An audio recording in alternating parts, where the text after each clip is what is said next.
Hello everyone and welcome back to a new video in programming the finite element method using MATLAB. In this video we are going to continue our efforts in the post-processing, and we actually finished programming something called line diagrams and line key points.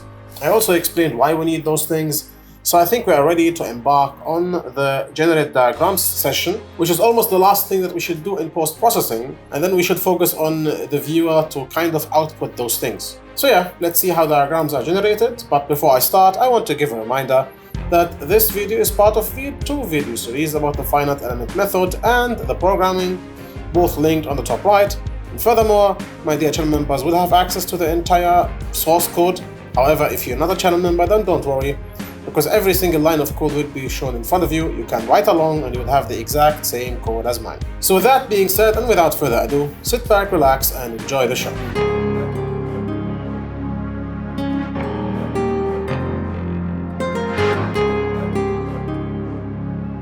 Okay, so now we are here in the object.generate diagrams. Here I have delegated the diagrams into the controller rather than the line. I still have mixed feelings about this. I'm still not sure if I need to delegate this into the line, but I'll just keep it for now. Okay, so let's start with the first things first. First of all, when we generate diagrams, we need to clear any diagrams that we have before. Now, when I generate diagrams, I must, of course, pass in the line that I want to generate diagrams for. So here I must input line. In that case, I need to go to the line and clear the fx diagram, which is the diagrams that are controlling the fx internal forces, basically the axial force diagram, and all the other diagrams. So I just copy and paste this 6 times. Now, if you are following along, you know that those things that I'm now adding do not even exist in the line. It means that those fields or those properties are not even defined in the line. And you are right, and I'm going to define them once I finish my writing here. So here we have all the internal forces. We need also the displacement, so ux, uy, and uz, rx, ry, and rz. Yes, so we have now our diagrams ready. Now those, of course, don't exist, so I need to copy those things here. Go to my star line. You can see no diagrams exist, so maybe I should add them. So I'm adding them here. Of course, there are some errors, of course, because that's not how it's supposed to be. So basically, I will delete those things here, and I will delete those things here, and then I have the diagrams. Those will eliminate the problem. Fantastic. Now those exist, and we have cleared them. Here, we need, of course, the number of load cases. So here I will call load case count. This equals the it equals the length of object.stir load cases, and this is the count of the load cases. In that case, I need to cycle through for load case index from 1 all the way to the load case count. We need to do some stuff. Create a new diagram for every load case for every internal force. What does this mean? So we're going to create those diagrams and we are going to add them to the diagram later. So now fx equals, we are going to declare a new line diagram. So of course, I'm going to call it the constructor, a line diagram. Does it work like this? I don't know. Let me just check. Doesn't even understand it. Yes, it exists. So we constructed the line diagram. Now I need to construct line diagrams for every one of those. So I need 12 line diagrams for that. So let's do that.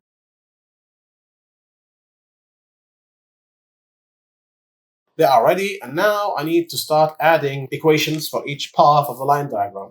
Check out the video about line diagrams, the previous one, where I explained my intentions about how I'm going to create line diagrams. So here I'm going to cycle through for I equals from 1 all the way to the length of line.fem bars. I'm going to cycle through all the fem bars, okay? And since I'm cycling through all the fem bars, let me get or fish out the fem bar. So fem object equals, or fem bar, line, not kind, line.fem bars of I. And now we need to do some stuff, okay? So first of all, the length here equals, okay, wait, what length? Are we talking about the full length? Okay, wait. Now let me explain this to you here. We want to find, for example, the UX diagram, okay? Now what is the UX diagram? It is the axial displacement.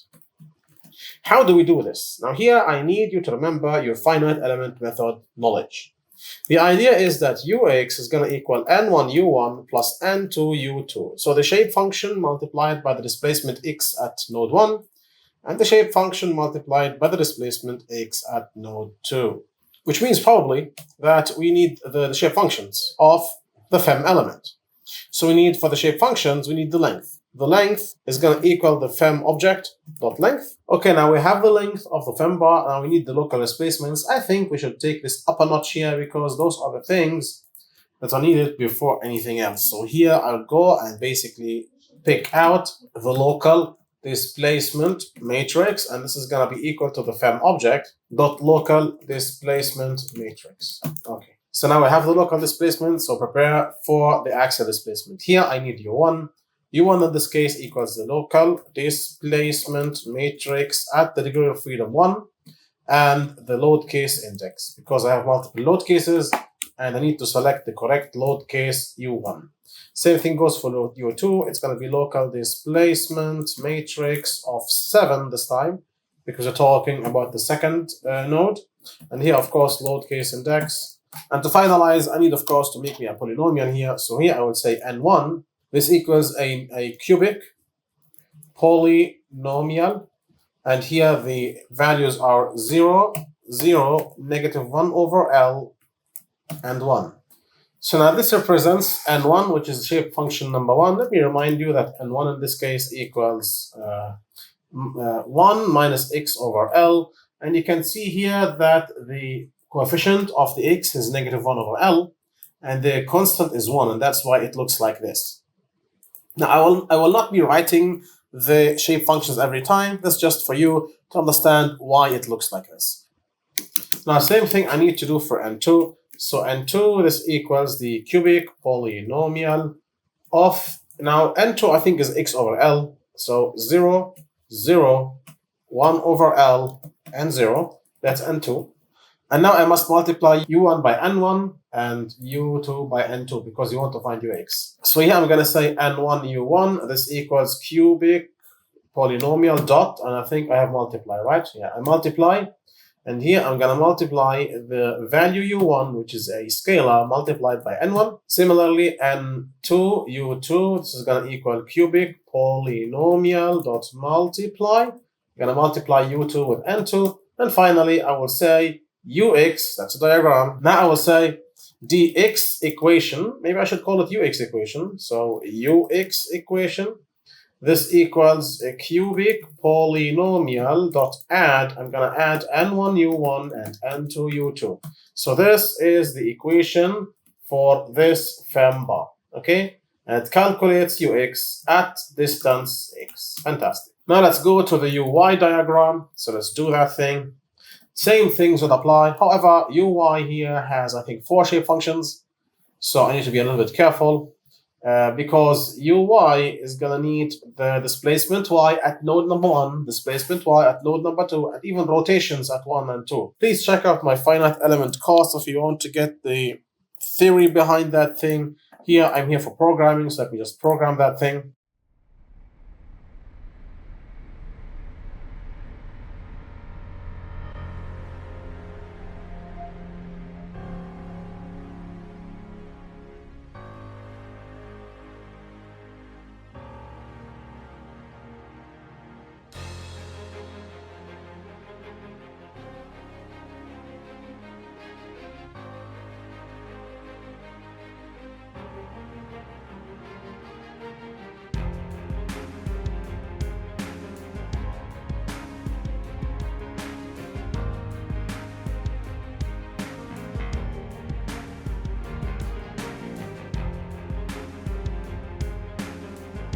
Now we go to the uz equation. This is going to be very close. As a matter of fact, I can reuse some of those shape functions because it has the same shape functions, uz diagram. However, I'm just going to copy the entire thing to kind of keep consistent, and I will paste it here, despite the fact that I can reuse n1, n2, and 3 here.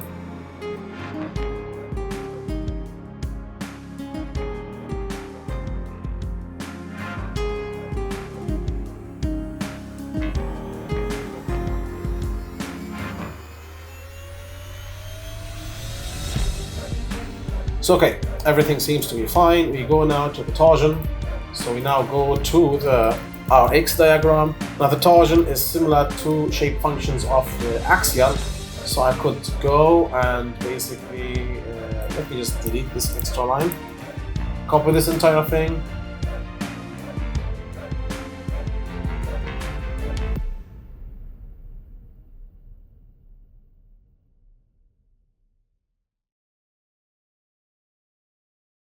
Now we go to something called the Ry and Rz equations. Let's go with the Ry equation here. So I will say here Ry diagram.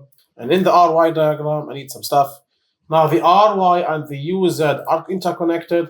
So I'm going to copy the Uz because we'll need the exact same degrees of freedom for Ry. So I copy this and paste it here. So for the Ry, I would need the deflection at the Y for the first node, the deflection Y for the second node. Sorry, deflection Z for first node, deflection Z for second node, the rotation Y for first node, the rotation Z for second node. And I also need a very similar shape functions here.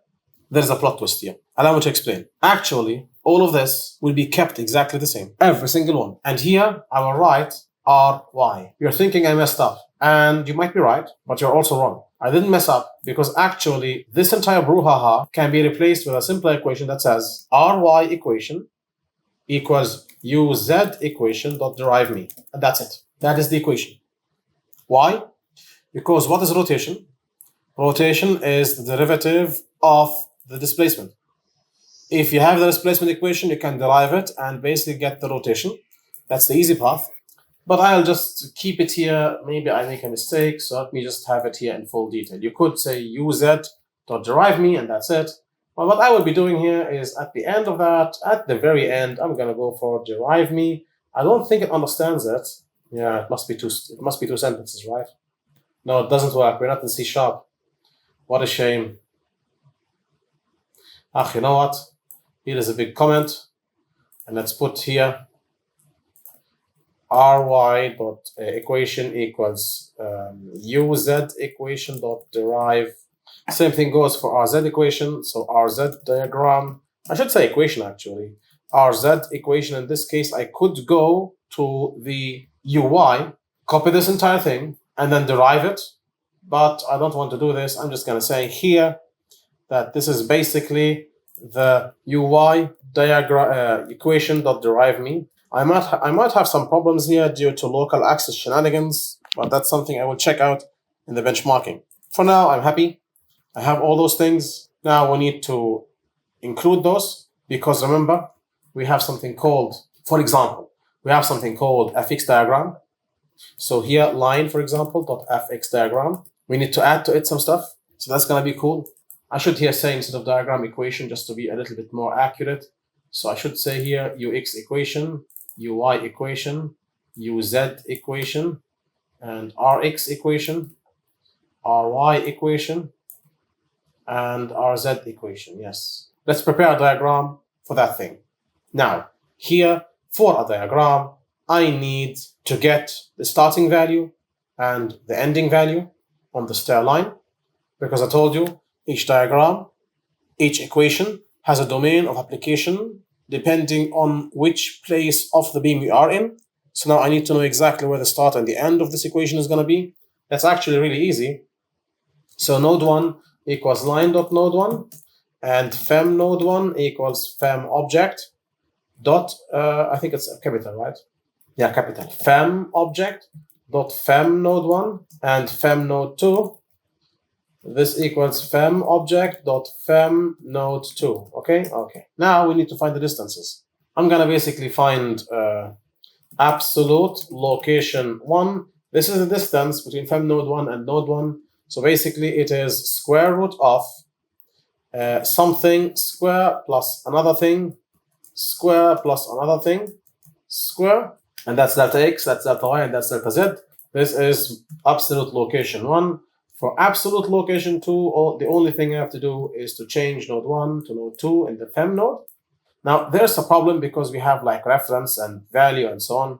Let me declare a equation. Again, I make a copy of this. I want to make a copy of this because I'm afraid that if I pass this equation directly here, it will be passed in as reference. And if I change it later, I would change the equations I passed in the past. So let me say here, let's make a copy to avoid passing the reference of the equation in the loop, just to avoid any passing by reference shenanigans. So here I will call UX equation used. This is basically a cubic polynomial, and we're using the values this time of the previous equation. So that's my point, to store the values rather than passing in the reference.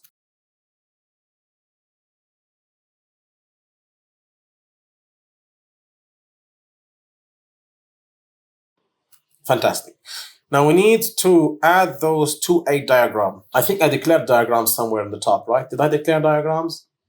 Yeah, there we go. I declared them already.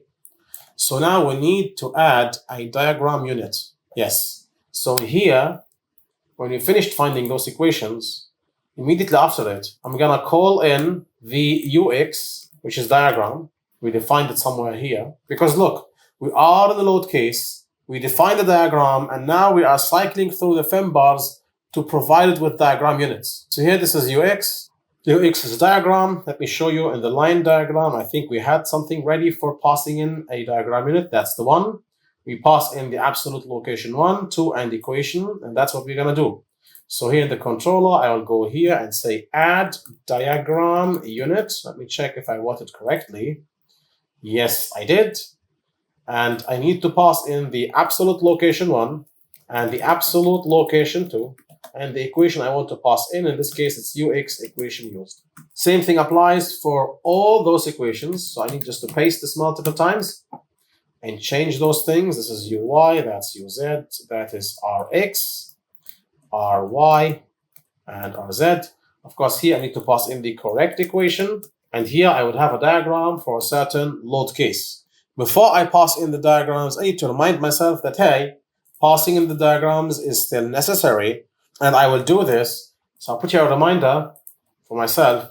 We still need to add the diagram to line dot, I think it's called fx, right? fx or ux diagram, because this is going to be a vector, because it is a vector that contains diagrams for each individual load case. So we still have to take this one and push it inside line.ux diagram, which is here, because that's a vector, and for each load case we're going to push in one of those diagrams. Oh wait, there's a bug here. It should be 2. I think we're ready now. So this ends the fight with internal deflections. Now we go to the internal forces, fx, fy, and fz. This is where things get wacky and we need to focus a little bit. Let me explain this to you here. So first of all, I want to find the shear force, bending moment, axial load. I want to find the internal force diagrams. I created line key points specifically for this purpose.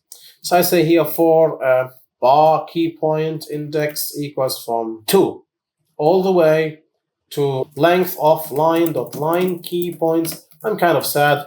I should have written L here. Let's write L here, line key point index. I'm starting at 2 because each domain of fx is going to be between 2 line key points.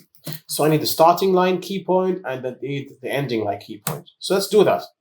Previous line key point, which is the starting one, is going to be line key points at LKP index minus 1. That's why I started at 2. Okay?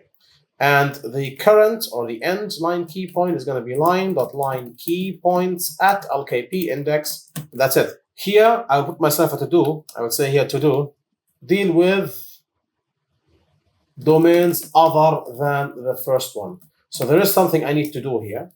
I will tell you why I need to deal with the domains other than the first one specifically later.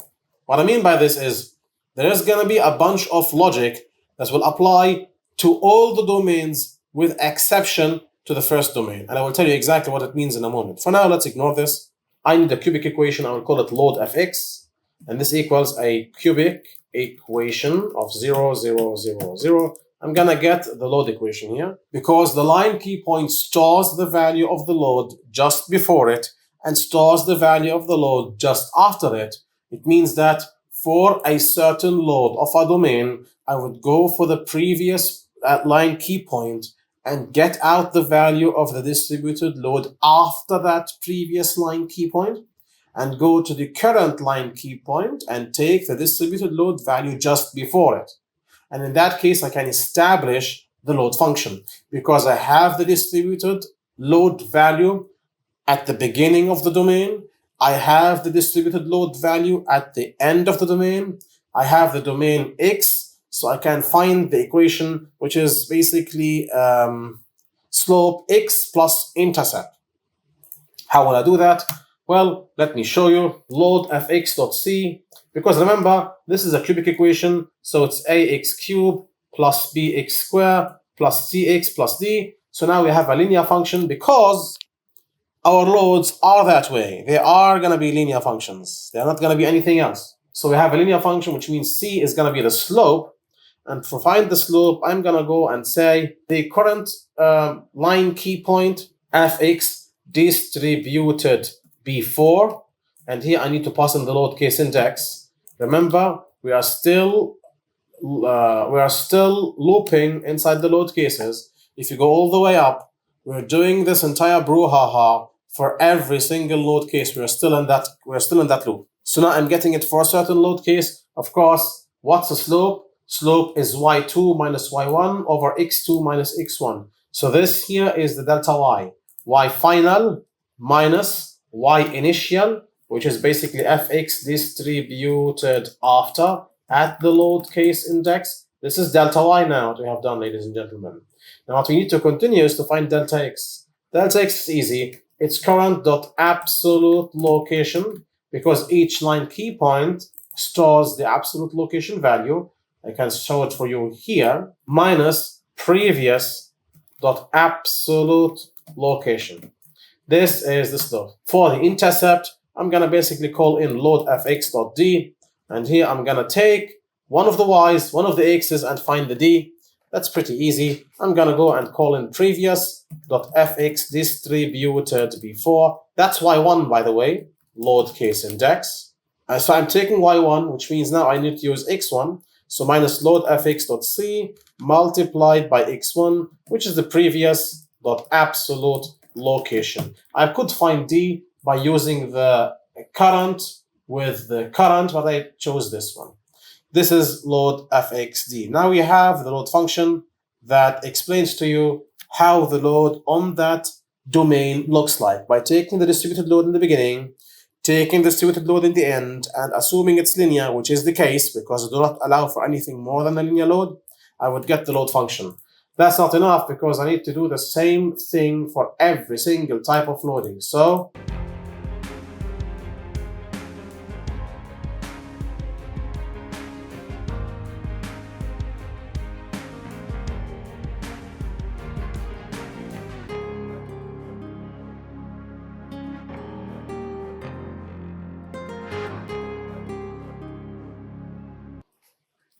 okay, now we have the loads. Now we need, which means we are ready to use statics to find the equations. So here goes nothing. Remember how the shear is the integration? Well, we're going to do a lot of the same here. We're going to integrate a lot of things in order for us to find the unit equations, okay? So here goes nothing. Fx unit equation. This is now the equation that determines the internal axial load diagram for the current domain between line key point previous and line key point current. This equals load fx dot integrate me, and here I need to pass in an x value, so previous dot absolute location, and also I need to pass in a y value. What was the value of the axial force at the start of that domain? It is previous fx concentrated of that load case. That's why we needed this. Now this is still not correct. I will tell you why later. This needs correction, by the way. But for now, let's continue. So I have fx unit equation. I can repeat the same thing for the fy, which is the shear force, by the way. For example here, this should not raise any questions. This is fy unit equation. This is the equation of the shear force in the direction y, which means I'm going to integrate the load, as simple as it sounds.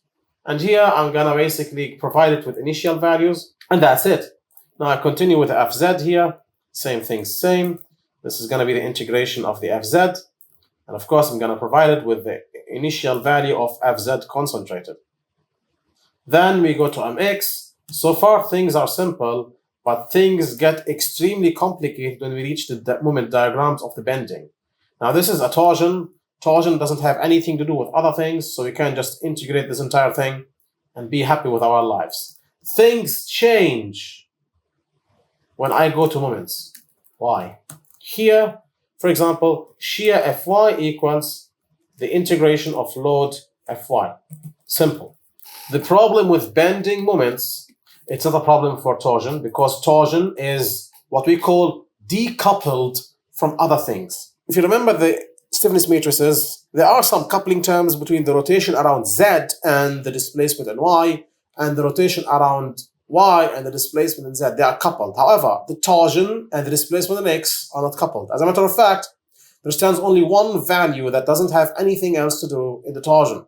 Okay, so now can we come to the bending moments? This is going to be a little bit more interesting, because bending moments are made out of, for example, let's talk about my, right? Let me explain to you why it's hard. We have my, and this bending moment internal is going to be something related to fz. So it's going to take some integration from the shear and also some stuff from the load, because the load my will affect my directly, and the shear will also affect my. Now, you know that if you have a load and you want to find the diagram, you would have to integrate the load. But you know what else needs to be integrated?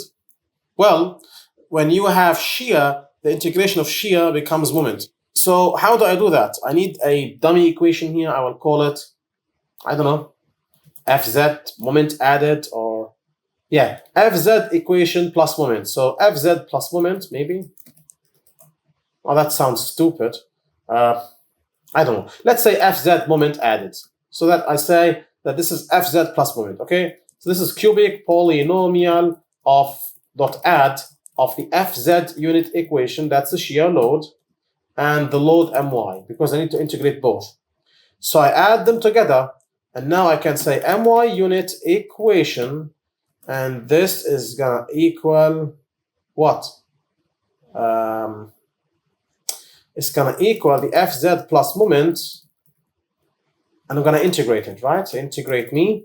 Here I need the x value, so previous dot absolute location, and I need the current one, the load y.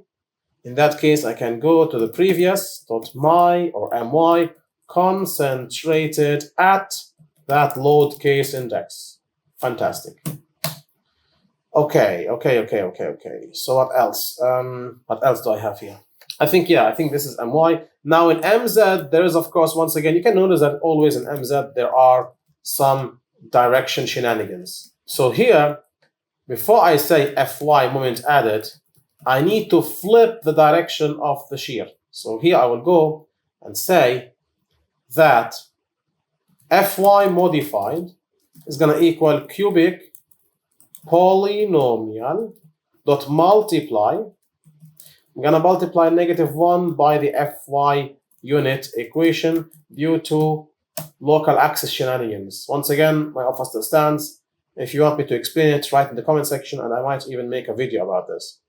Here, Fy moment added is going to equal the cubic polynomial dot add, and I'm going to add Fy modified this time to the load mz. I have everything. Now I can say mz unit equation. I can just integrate that stuff. So Fy moment added and dot integrate me previous absolute location and previous mz concentrated at the load case index. Yes. So okay, we have everything now. Now, due to passing by reference and passing by value, that's the stuff I have done here. I need to repeat this entire thing again. No, this stuff. So let's repeat this entire thing.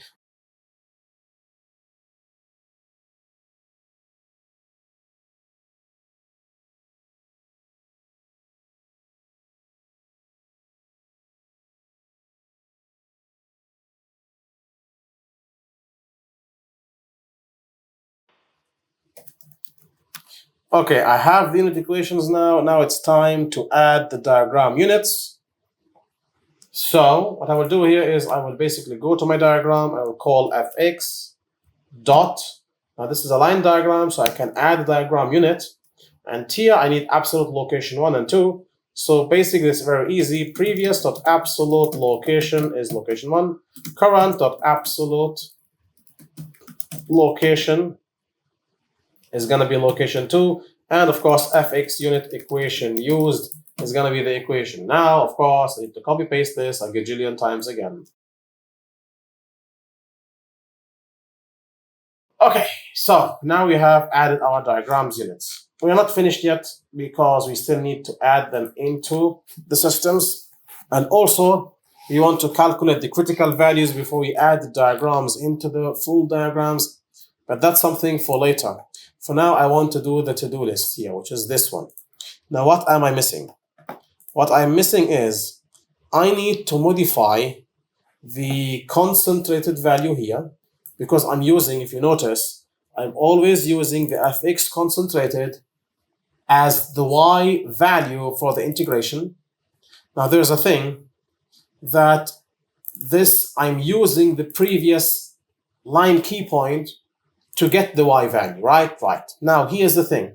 If I am in the first domain, so the first line key point, the second line key point, then there's absolutely no problem. I can take fx concentrated and fy concentrated, and my, and so on. However, if I am in the second domain, then I have to account for the moment diagram of the first domain, because the ending value of the moment diagram of the first domain should be included as a boundary condition for the integration of the second domain to kind of assure continuity of the moment diagram. Now, there could be moment diagram discontinuities if you have a concentrated moment, but generally, if you don't have a concentrated moment, you need to have a moment diagram continuity. This means that I need to always modify the previous values here to account for the diagrams of the domain before. And that's what we do here. So we do this only if we are not on the first one. I need to include the diagram values of the previous domain if I am not in the first domain. So we need to ask the question, if not LKP, or maybe I should say this, if LKP index not equal to 2, we're not in the first domain, and also it is not a finite element key point. It's a key point due to loads. So, and not previous dot is FE key point. So that's a key point from loads. This means I need to modify it so that it includes the continuity of the moment diagram. So here I will go for previous.fx concentrated at the load case index, and I will add to it. So I need to say equals and write it again because there is no plus equals in MATLAB, unfortunately.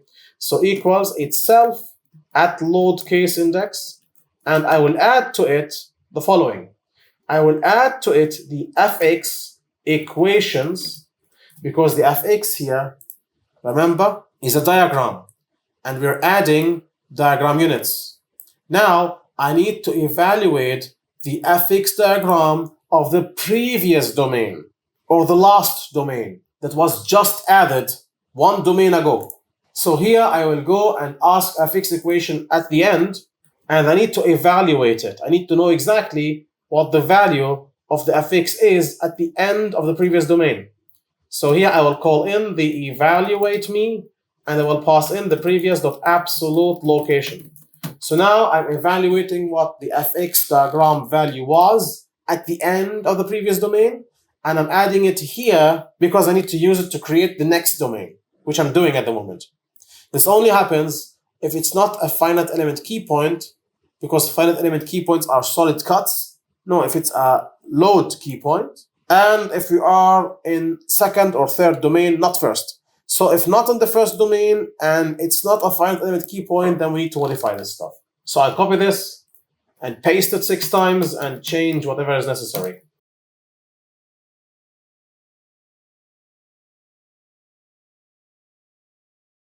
So this entire brouhaha ends the generation of a diagram per load case. I still have to add it to the line.diagram, because the line.diagram is a vector for every single load case. And now we have finished the LK piece, right? Right. Now here, this end is for the load case. So before I cycle through the next load case, let me show you. We are ending now, for that end, we are ending the load case. Okay, we're ending this now.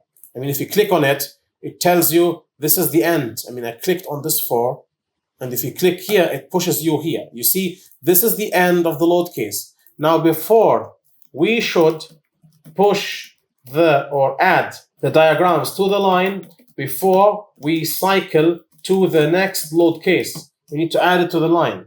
Now, before I add it to the line, I want it to calculate some stuff.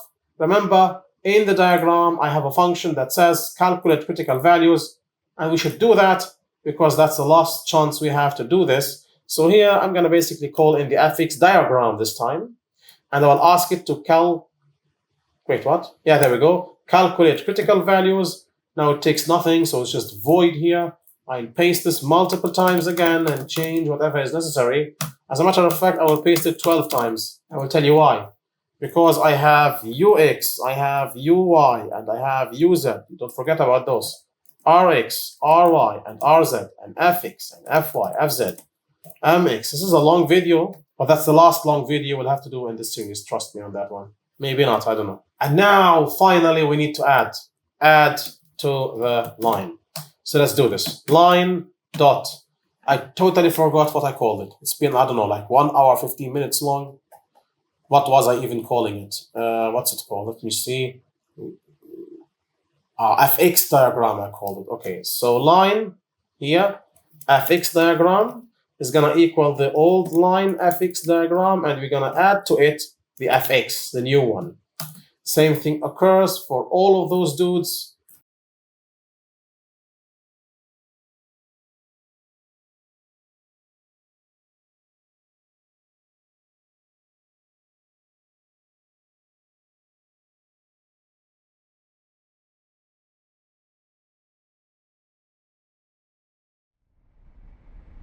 I want to finalize this video, so of course I must give my outro here. So yeah, that's everything I wanted to talk about today. We finally calculated the diagrams. I will tell you how to show them later. And with that being said, I want to give a massive diagram-sized shout out to my dear channel members in the contributor level and the helper level, whose names are going to be shown on the screen. I want to thank them from the bottom of my heart, as their support of the channel is priceless to me and enables me to provide you with videos hopefully on time and with a certain quality I try to achieve, and for that I am forever thankful. In the end, I hope that you enjoyed the video and you found it beneficial. If you have enjoyed the video, then please consider liking, sharing, subscribing, commenting, and so on, especially subscribing because it helps increase the reach of my channel. As per usual, this is the Civil Engineering Essentials channel. I will catch you in the next video. Bye bye.